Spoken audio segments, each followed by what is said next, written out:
আসসালামু আলাইকুম। আস্তে আস্তে আমরা একটা জিনিস ফলো করলাম, সেটা হচ্ছে আপনারা যদি এটা খেয়াল করেন, এই যে পুরো একটা জমিতে হলুদ শস্যের মধ্যে কিন্তু সাদা দুই রকম ফুল। কিন্তু এখানে যদি আপনারা একটু খেয়াল করেন, আমি এখন তো শস্য পাকে নাই বা এখন পাকার বয়সও হয় নাই, আমরা যদি যখন পাকতো তাহলে আমরা প্রমাণ সহ দেখাতাম।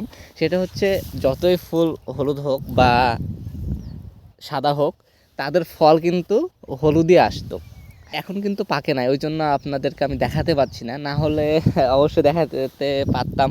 যাই হোক, আমরা এর পরে আরেকটা ভিডিওতে এটা আপনার প্রমাণ সহ আমি নিয়ে আসব। কিন্তু এটা আপনারা জেনে রাখেন, হোক সেটা হলুদ ফুল বা হচ্ছে সাদা ফুল, সরষা কিন্তু এটার হলুদই হবে। কিন্তু আরেকটা শস্য আছে, সেটা হচ্ছে কালো হয়। কিন্তু এটাতে যেটা শস্য লাগানো আছে সেটা হচ্ছে হলুদ ফুল আর সাদা ফুল, কিন্তু এটার শস্য হলুদই হবে।